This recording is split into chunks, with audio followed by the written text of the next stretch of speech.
iman kami bahwa Engkau satu-satunya dalam hidup kami. Tidak ada yang lain yang bisa kami andalkan, yang bisa kami harapkan selain daripada Engkau ya Tuhan.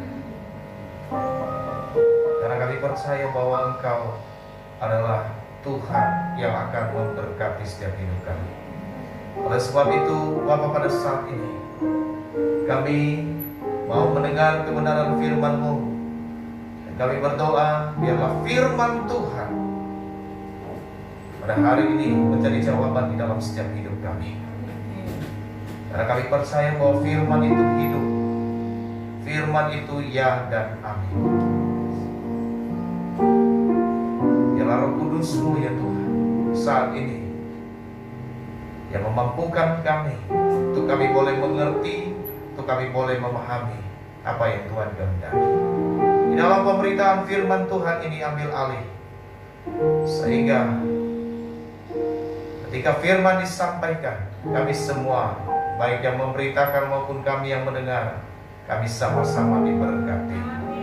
Rapi bibir lidah hamba-Mu dan sembunyikan terlebih di belakang salib-Mu, biarlah kebenaran firman Tuhan saja yang boleh dinyatakan. Terima kasih Bapa di surga. Ini doa kami, di dalam nama Yesus kami berdoa dan mengucap syukur. Haleluya. Kita yang percaya katakan amin. Amin. Silakan duduk Bapak Ibu Saudaraku yang terkasih dalam nama Tuhan. Puji nama Tuhan. Shalom. Sekali lagi shalom. Apa kabarnya? Puji Tuhan, luar biasa, kabar baik. Yes. Haleluya. Ya. Kabar kita tentunya semua pada pagi hari ini dalam kondisi yang baik. Bapak Ibu Saudaraku, puji nama Tuhan, kita boleh ada sudah memasuki ya pertengahan ya. Saya pikir tadi hari Minggu tanggal 17, ternyata baru tanggal 15 hari ini. Ya. Kenapa enggak pakai merah putih kita semua? Kita mau apa namanya? Menyanyikan lagu Indonesia Raya. Ya. Tetapi kalau kita nyanyikan sebelum tanggalnya nanti ya boleh-boleh saja sih, ya. Tapi tanggal 17 ya, nanti kita kembali di sini. Tanggal 17 upacara jam 9 pagi. Ya. Baik saudaraku yang terkasih, ya, kita merayakan ya hari kemerdekaan Republik Indonesia, ya. Sekali merdeka tetap merdeka, meskipun ya kita masih berjuang, ya. Ada yang bilang kita ini masih belum merdeka. Kenapa? Karena kita sedang dijajah oleh virus corona. Berarti kalau sedang dijajah bukan hanya bangsa Indonesia, tetapi seluruh dunia masih belum merdeka. Ya, saudaraku yang terkasih, kemerdekaan yang yang bangsa Indonesia adalah pembebasan dari belenggu penjajahan secara dunia. Bangsa Indonesia sudah merdeka, ya, merdeka.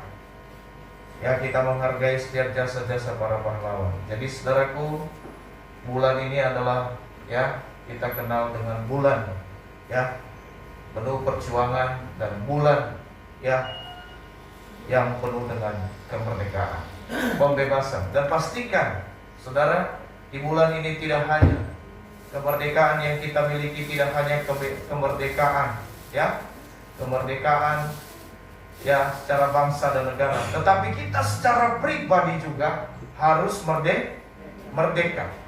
Ya, secara pribadi kita di dalam Tuhan juga, Tuhan sudah memerdekakan kita. Ya, supaya kita merdeka, Yesus telah memerdekakan kita. Ia telah mati di atas kayu salib supaya kita ini merdeka. Tetapi saudaraku yang terkasih dalam nama Tuhan, ya, hari ini kita tidak terlalu banyak untuk membahas merdeka, ya. Nanti di hari Selasa kita bahas pas upacara, ya, gimana kemerdekaan bangsa Indonesia ini terjadi. Nah, saudaraku, tema kita di bulan ini adalah tetap masih yang namanya doa. Bertekun atau tekun dalam doa. Ya. Minggu pertama, minggu kedua, saudara yang terkasih, kita sudah belajar tekun dalam doa. Tekun artinya rajin. Rajin berdoa. Orang yang rajin berdoa. Ya. Nah, saudara, sebelum kita masuk, kita mau lihat dulu firman Tuhan dalam Lukas pasal 18 ayat 1 sampai 8. Lukas 18 ayat 1 sampai 8. Sudah? Saudara yang mengikuti ibadah ini secara online sudah buka. Saya berharap saudara juga boleh buka Alkitab. Kita beribadah sungguh-sungguh di hadapan Tuhan supaya kita diberkati oleh Tuhan. Sudah dapat? Ya? Saya baca ayat 1, saudara baca ayat yang ganjil ya. Ayat 2-nya dan demikian seterusnya untuk kita bergantian. Ya. Firman Tuhan, perumpamaan tentang hakim yang tidak benar. Yesus mengatakan satu perumpamaan kepada mereka untuk menegaskan bahwa mereka harus selalu berdoa dengan tidak jemu-jemu.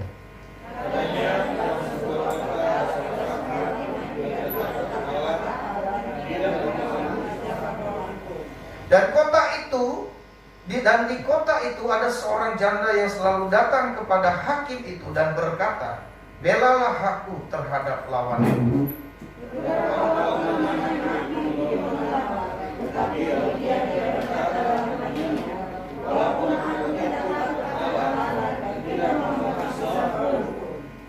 Namun karena janda ini menyusahkan aku, baiklah aku membenarkan dia, supaya jangan terus saja ia datang dan akhirnya menyerang aku.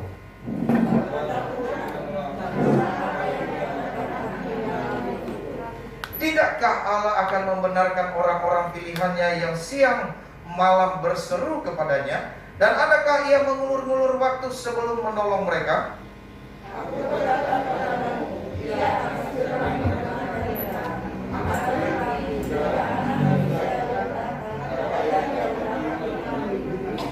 Ada amin? Ya, saudaraku yang terkasih, ini adalah satu kebenaran firman Tuhan yang luar biasa. Dan di atasnya, ya, di ayat satunya tadi kita lihat bahwa Yesus mengatakan satu perumpamaan kepada mereka. Siapa mereka? Kepada murid-muridnya, untuk menegaskan kepada mereka bahwa mereka harus selalu berdoa dengan tidak jemu-jemu. Ya, tidak jemu-jemu artinya apa? Kita harus selalu berdoa. Gak usah bosan doa. Ada yang sudah bosan berdoa? Ya. Kalau dikatakan ayo doa, udah bosan. Ada yang sudah bosan? Boleh angkat tangan. Ya. Ini merupakan satu perumpamaan yang diberikan Tuhan Yesus kepada murid-muridnya, ya, supaya mereka tidak jemu-jemu berdoa. Ya. Ada lagi satu lagi, ya, yang kita lihat yang namanya tidak jemu-jemu, ya, tidak jemu-jemu berbuat baik. Nah ini tidak jemu-jemu berdoa. Artinya apa? Tidak henti-hentinya, tidak putus-putusnya kita berdoa, rajin. Maka kita harus tekun berdoa. Nah saudara, ya, ini adalah sebuah perumpamaan agar muridnya tidak berhenti. Artinya supaya mereka bertekun dalam doa. Ya, ada kalimat yang menyatakan, ada kalimat bijak yang menyatakan bahwa Tuhan itu hanya sejauh doa. Betul? Ya, ini satu kalimat yang sering kita dengar. Tuhan hanya sejauh doa. Namun banyak orang Kristen, ya, masih berpikir bahwa Tuhan itu berada jauh. Tuhan itu jauh dan Tuhan itu tidak bisa terjangkau. Ya. Sehingga banyak saudaraku yang terkasih dalam nama Tuhan, ya, banyak orang Kristen meninggalkan Tuhan karena mereka tidak sampai dalam pemikiran ini bahwa Tuhan itu sangat jauh. Terlebih-lebih saat mungkin kita ada dalam masalah. Ini sering terjadi, ya. Ketika kita ada dalam masalah, kita mungkin bertanya, ya, kita mungkin bertanya, di mana Tuhan berada? Di mana Tuhan ketika saya berdoa? Di mana Tuhan ketika saya sedang sakit? Di mana Tuhan ketika saya sedang mengalami masalah? Di mana Tuhan ketika saya sedang jatuh? Ini yang menjadi pertanyaan, ya.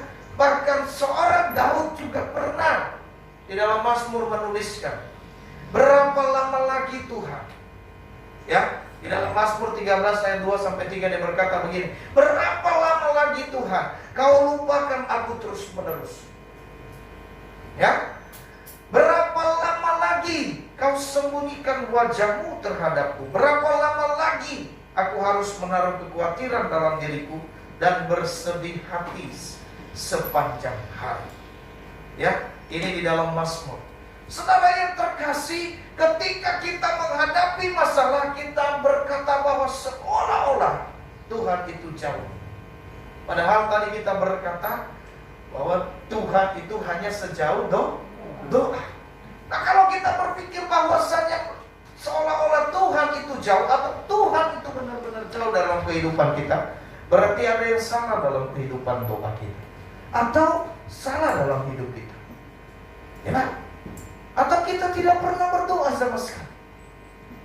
Ketika kita hadapi masalah, terkadang lupa bukan doa dulu. Ya, kemarin kita sudah bahas di dalam konsep, ya, bahwa kadang-kadang ketika kita menghadapi masalah bukan doa dulu, kita terduluan panik, ya, kita duluan panik cari solusi ke sana kemari, ya. Kalau sudah dapat baru berdoa. Benar atau salah? Ya, harusnya kita berdoa dulu baru cari solusinya. Ya, Tuhan akan buka jalan buat setiap kita. Ini kalau kita cari dulu, berarti kita yang hebat. Baru kita serahkan sama Tuhan. Saudaraku yang terkasih, nah ini kembali kepada teks kita pada hari ini. Di dalam pembacaan firman Tuhan yang kita baca, Yesus memakai perumpamaan ini, saudara, ya, hakim yang lalim, yang akhirnya mengabulkan permohonan keadilan kepada seorang janda. Sungguh menarik. Kenapa sungguh menarik? Ini adalah satu tokoh, ya, karena yang diumpamakan di dalam ini, saudara, adalah seorang hakim yang lalim, seorang tokoh yang antagonis, ya. Ini dipakai Tuhan Yesus untuk menjadi figur pembanding kepada Allah, pembanding Allah yang adil. Saudara, Tuhan Yesus pernah membandingkan bagaimana juga manusia kepada Allah itu, yaitu seorang bapa. Ya, dia pernah berkata dia pernah berkata bahwa, ya, kalau bapamu yang jahat saja tahu berbuat baik, apalagi bapamu yang di surga. Nah, dia perbandingkan ini dengan satu hal yang luar biasa, satu tokoh yang tidak takut akan Tuhan, ya, satu tokoh yang tidak takut akan Tuhan, ya. Lalu disampaikan tadi, ya. Oleh sebab itu, saudara, ini sangat menarik, ya, sangat menarik. Kenapa sangat menarik? Karena kita harus berpikir begini. Apakah mungkin seorang hakim ini tunduk kepada seorang janda yang miskin ini? Tidak mungkin. Karena dia berkata bahwa aku tidak takut Tuhan. Ya, seorang hakim yang tidak ada satupun yang dia takuti di dunia ini. Bapak Ibu Saudara yang terkasih, tetapi permasalahannya di sini, janda ini sedang menghadapi masalah yang serius. Ya, sedang menghadapi masalah yang serius. Ya, Saya yakin kita yang ada di sini nggak menghadapi masalah yang serius ya. Ya, ini anak-anak gadis semua. Ibadah pertama 40 tahun kan. Puji Tuhan. Ya.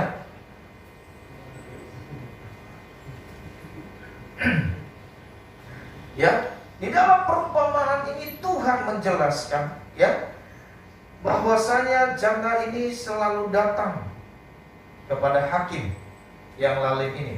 Ya. Oleh sebab itu ketika dia menghadapi makanan ada satu masalah yang dia perjuangkan. Karena pada waktu itu ya setiap janda yang waktu itu pada zaman itu ya mereka itu mendapatkan hak. Ya, ada hak yang harus mereka terima. Tapi bukan ada di dalam peraturannya nanti, di dalam Korintus dan di dalam ada nanti hak yang didapat oleh janda. Tapi itu yang 60 tahun ke atas. Kalau yang masih muda tidak. Malah dia boleh bisa menikah lagi ya atau dia bekerja. Nah, ini masalah. Jadi haknya dirampas. Dan ini yang dia perjuangkan. Dibelalah hakku. Dia datang kepada hakim ini. Saudaraku yang terkasih, namun dalam perumpamaan ini si hakim adalah orang yang itu yang saya katakan tadi. Dia tidak takut sama Tuhan. Meskipun demikian si janda ini tetap mau datang supaya hakim tersebut membelanya. Nah, sehingga permintaan pada akhirnya kita lihat firman Tuhan menjelaskan bahwa pada akhirnya saudara ya permintaan dari seorang janda ini dikabulkan bukan karena hakim ini kasihan, bukan karena perkaranya benar, bukan karena si janda ini bayar pakai uang yang besar, si janda ini hebat, bukan. Ya kan? Bukan karena hakim ini tadi kasihan, bukan.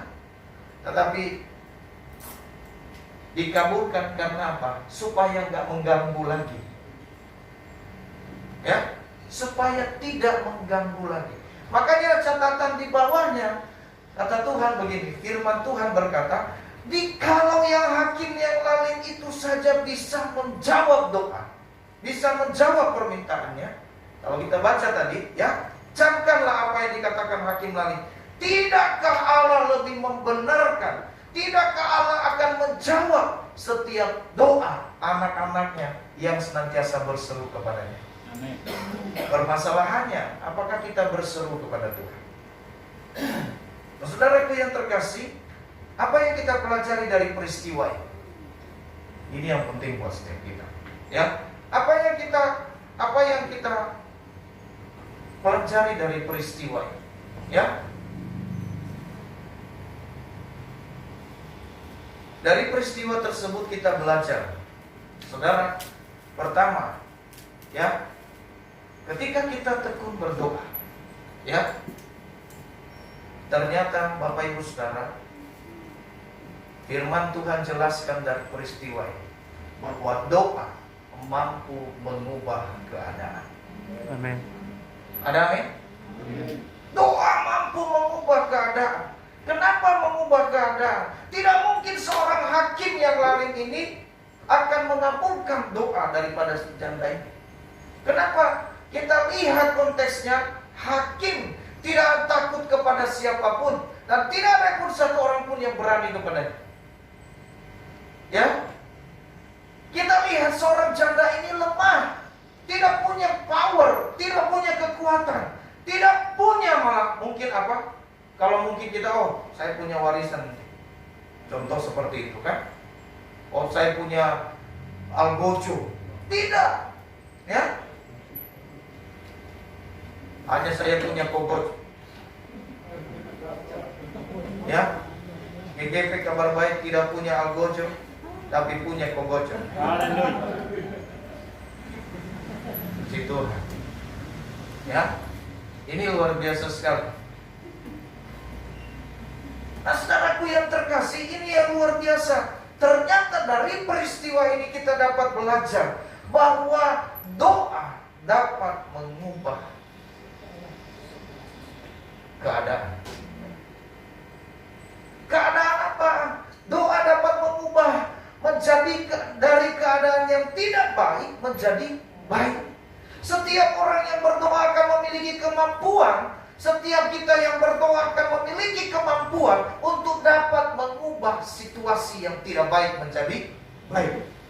Maka saudara, itulah sebabnya Tuhan katakan janganlah jemu-jemu berdoa.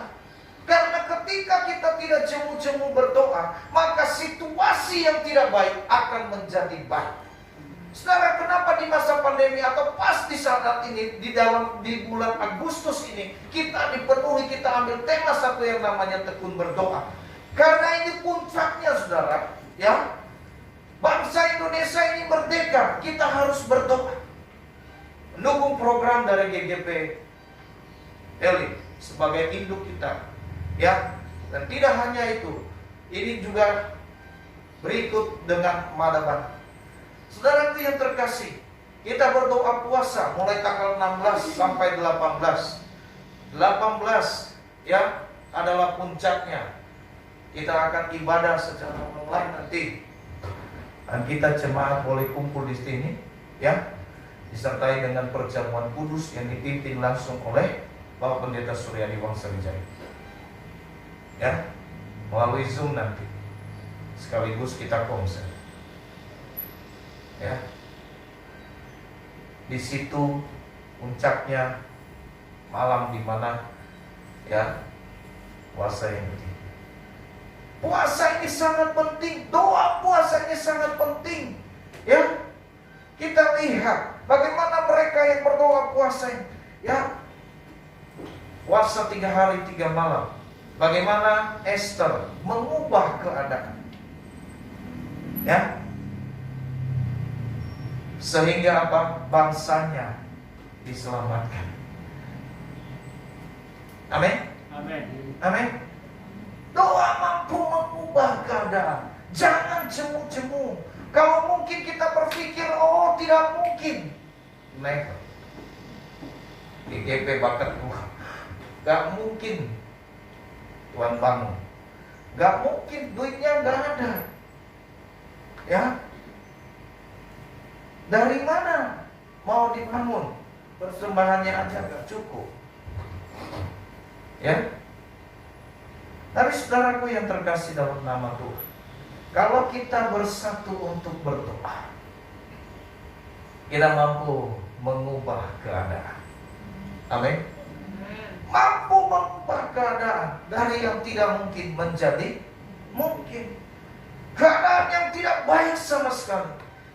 Itulah sebabnya keadaan yang kita alami di tahun ini, saudara, kita harus banyak berdoa. Ya, PPKM terus diperpanjang sampai tanggal 16. Besok diperpanjang lagi. Tanggal 17 doang mungkin dikasih kelonggaran supaya orang berkeliaran di jalan merdeka. Ya. Tanggal 18 PPKM lagi. Tidur lagi di rumah, moler lagi kita. Ya, PPKM. Ya. Kita juga ibadahnya PPKM kuota pas-pasan. Ya, alasan kuota. Kenapa nggak ibadah online, kan? Nah, online ikuti dong ibadah online-nya. Kuota, ya. Oh, ada yang unlimited, beli aja kuota yang unlimited. Wah, kartu yang baru. Wah, begitu dapat, chatting terus. Pas hari Minggu, kok nggak lihat kamu ada di situ ibadah? Kuotanya habis loh. Ya, sinyal di sini terganggu. Banyak alasan. Nah, Bapak Ibu Saudaraku yang terkasih dalam nama Tuhan, Bagaimana kita bisa mengubah keadaan? Bagaimana kita bisa mengubah situasi hidup kita? Ya, kalau kita nggak berdoa. Ada amin? Amin? Amin. Ya. Makanya saudaraku yang terkasih dalam nama Tuhan, ketika kadang-kadang mungkin saya berpikir dalam hati, kalau misalnya gini, ada jemaat, Pak, saya gak menginginkan segala macam, kita berdoa saja ya Bu. Orang ini percaya gak sih kalau dia saja berdoa? Ya, ya. Kadang-kadang kita itu, ya, ngomong saya perlu ini kok disuruh doa, ini Pak Gembala bahaya ini. Ya, saya minta dana kok disuruh doa. Kadang-kadang seperti itu. Ya, dia nggak tahu Pak Gembala juga butuh dana. Kan contoh gitu. Jadi sama-sama berdoa supaya ketika dana dicurahkan semuanya bisa dapat. Amin. Amin. Berdoalah. Ya. Jadi masalahnya sekarang apa situasi kita? Ini yang kita pelajari dari kejadian. Doa mampu mengubah keadaan. Saya ingat satu hal, saudaraku yang terkasih, ya. Tulisan dari Pak Pendeta Suryadi Wangsa Wijaya dalam renungannya, ya. Ada yang namanya, mungkin kita tahu, ya. Ada yang namanya satu perumpamaan, satu ilustrasi lama, ya. Ada sebuah batu yang besar, ya, yang dengan gagahnya berkata begini, ya, tidak ada satu orang pun yang kuat. Lalu si batu ini, ya, memanggil seluruh teman-temannya, ya, siapa yang bisa menghancurkan dia? Saudara yang terkasih, ya, akan diberi hadiah. Bapak Ibu Saudara, yang pertama datanglah besi. Besi, ya, berpikir bahwa dia adalah yang paling keras. Namun saudaraku yang terkasih, dia hantam itu batu mentah. Ya, ternyata batu ini keras sekali. Dan akhirnya besi itu mengatakan, kamu hebat, you're the best. Ya, kalau di WA itu tangannya mantap, jempol, ya. Kalau enggak 2, wah, ya. Batunya memberikan jempol. Saudara, lalu apa yang kedua? Datang kayu, ya, datang kayu, saudara. Dia berkata bahwa saya ini mampu, ya, kayu ini jangan coba-coba, ini kayu jati, ya. Kayunya ini kalau nggak ditebang nggak putus, kalau nggak ditebang nggak tumbang. Haleluya. Istri saya ketawa, bahasa saya beda. Saudara, lalu kemudian kayu menghantam batu. Kayunya patah, ya. Lalu karena dia patah, tinggal kakinya yang di atas pakai jempol. Kamu hebat. Saudara yang terkasih dalam nama Tuhan, ya. Lalu kemudian singkat cerita semua datang, tapi tidak ada satupun yang bisa menghancurkan batu. Amin. Ternyata saudara, ada sosok yang tenang datang, ya. Lalu dia jatuh, ya. Dia mencoba jatuh di atas batu, ya, yang namanya air, ya. Lalu kemudian dia tidak datang secara deras, tapi dia datang secara pelan, ya, setitik demi setitik, setiap hari, ya, setiap hari, bertahun-tahun, setahun, 2 tahun, 5 tahun. Saudara, Batu berpikir begini, air. Oh apa ngana datang kemari kah?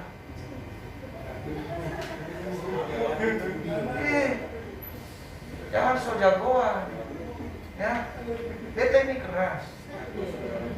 Kok air? Sentil saja.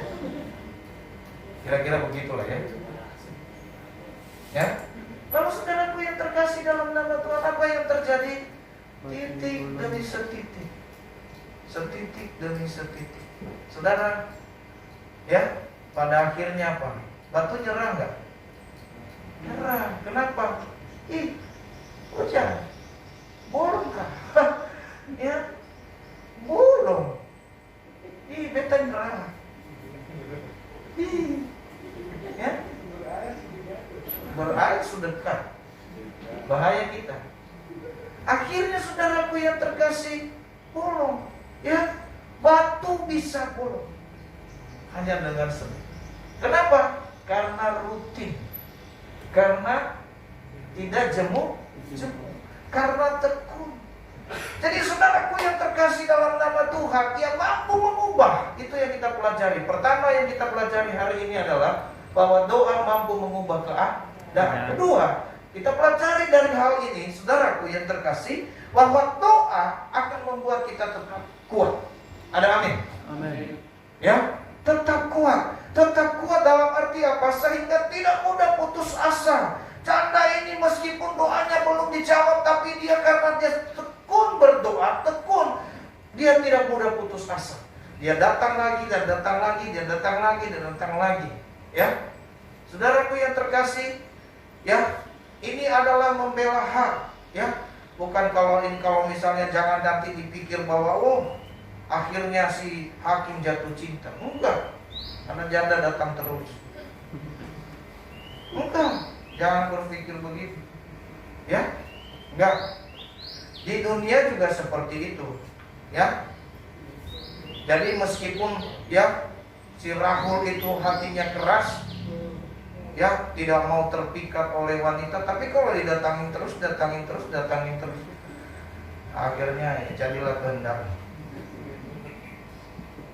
Nah, saudaraku yang terkasih dalam nama Tuhan, ini artinya ketika kita berdoa ini akan mengurangi atau bahkan menghilangi rasa putus asa. Mereka yang berdoa akan memiliki kemampuan lebih untuk tidak mudah putus asa. Ini yang luar biasa tadi. Ya, tidak mudah putus asa meskipun berada dalam kegagalan dibandingkan mereka yang jarang berdoa. Ya, orang yang jarang berdoa, saudara, ya, sekali kena hantaman langsung kecewa. Sekali kena hantaman, ya, langsung putus asa. Sekali kena hantaman langsung apa? Nyerah, ya, KO, kalah. Tapi mereka yang berdoa tidak gampang putus asa. Yang ketiga yang kita pelajari, saudara, yang kita pelajari dari kejadian perumpamaan ini adalah, saudara, bahwa kita harus berdoa kepada Tuhan. Ya, fokuskan doamu kepada Tuhan. Ada amin? Fokus. Apa yang menjadi doamu saat ini? Fokus itu terus yang kau doakan. Janda ini tidak punya hal lain untuk mendatangi hakim itu selain daripada belalah hak. Ya, tidak ada cara lain selain dia datang kepada hakim itu. Ya, ketika dia datang kepada hakim itu tidak ada versi yang lain, tidak ada acara yang lain. Ya, tidak dia berkata, ayo hakim kita makan malam dulu. Tidak. Hakim itu bilang, kau ini ada saja kau. Nah, sudah aku bilang jangan bertempur. Akhirnya kan Batang mana ini? jangan. Nah, saudaraku yang terkasih dalam nama Tuhan, ya fokus. Ia tidak punya, ia tidak ada hal yang lain yang dia doakan, yang dia minta kepada hakim itu selain dari perkaranya harus Dan inilah yang Tuhan bela. Inilah yang akhirnya dikabulkan. Jadi 3 hal, saudara. Masalahnya, saudaraku yang terkasih dalam nama Tuhan, ini yang saya mau sampaikan tadi. Sesungguhnya Tuhan dekat kepada kita. Sesungguhnya Tuhan dekat kepada kita. Jarak Tuhan dengan kita hanyalah tergantung atas doa kita. Seberapa tekun kita berdoa. Semakin kita tekun berdoa, semakin Tuhan dekat dengan kita. Ada amin? Ya? Dan bila Tuhan serasa jauh, berarti ada hal-hal yang enggak baik. Ada hal yang tidak beres dalam hidup kita. Nah, saudara, firman Tuhan berkata begini di dalam 2 Tawarin 15 ayat 2b. Bila mana kamu mencarinya, ia berkenan ditemui. Tetapi bila mana kamu meninggalkannya, kamu akan ditinggalkannya. Wow. Kalau kita datang kepada Tuhan, ia berkenan ditemui. Tapi kalau kita nggak mau datang sama Tuhan, ia pun tidak mau kenal dengan kita. Apalagi kalau misalnya kita nggak mau kenal lagi sama Tuhan, dia juga nggak mau kenal sama kita loh. Ya, kalau kita tinggalkan dia saja, dia juga akan tinggalkan kita. Selama Tuhan masih berkenan untuk ditemui, kita harus mencarinya dengan sepenuh hati. Kalau kita meninggalkan Tuhan dan melupakannya, ia pun akan meninggalkan dan membuang kita. Masalahnya ini tidak bisa kita bayangkan, ya, nasib orang yang ditinggalkan oleh Tuhan. Ya, bagaimana nasib orang yang ditinggalkan oleh Tuhan? Kita lihat Saul yang ditinggalkan oleh Tuhan, ya, berakhir dengan kematian. Ya, nasib buruk menimpa. Oleh sebab itu, saudaraku yang terkasih dalam nama Tuhan, mari kita tekun berdoa. Berdoalah dengan tidak jemu. Apa yang menjadi pokok doamu kepada Tuhan, terus bawa kepada Tuhan. Engkau mau suamimu berubah, terus bawa kepada Tuhan. Engkau mau, ya, hidupmu dipulihkan, terus bawa kepada Tuhan. Jangan bosan-bosan, jangan jemu-jemu. Anak kita mau dipulihkan, ya, mantu kita dipulihkan. Oleh sebab itu saya juga mengajak kita, pelayan-pelayan Tuhan, apa yang menjadi fokus kita saat ini?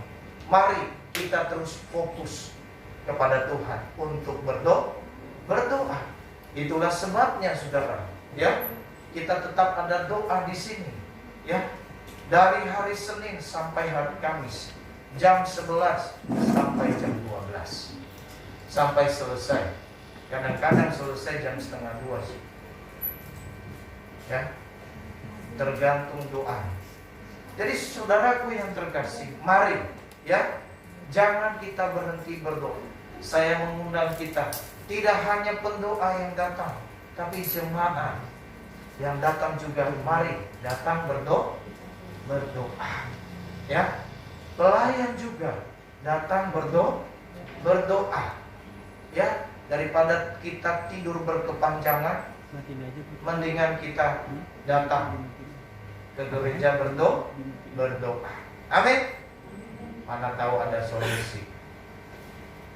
Puji Tuhan. Ya, orderan masukkan bagus pas ada di gereja. Ya, puji Tuhan. Jadi saudaraku yang terkasih dalam nama Tuhan Yesus, inilah kebenaran firman Tuhan kita pada hari ini. Jadi mari kita jangan jemu-jemu berdoa. Ya, 3 hal yang kita pelajari hari ini. Pertama, doa dapat mengubah keadaan. Kedua, supaya kita kuat. Yang ketiga, kita harus fokus. Ya, maka firman Tuhan berkata begini, saudara, ya, firman Tuhan berkata, Allah pasti akan menyatakan keadilannya atas kita. Ya, firmannya tadi bilang di dalam ayat 7, tidakkah Allah membenarkan orang pilihannya yang siang malam, ingat, siang malam berseru kepadanya. Ia akan segera dan ia tidak mengulur-ngulur waktu. Ia akan membantu saudara, ia akan menolong saudara. sakitmu, penyakitmu, Tuhan pasti sembuhkan. Amin. Nah, kita fokus, kita mau datang kepada Tuhan. Tundukkan kepala saudara.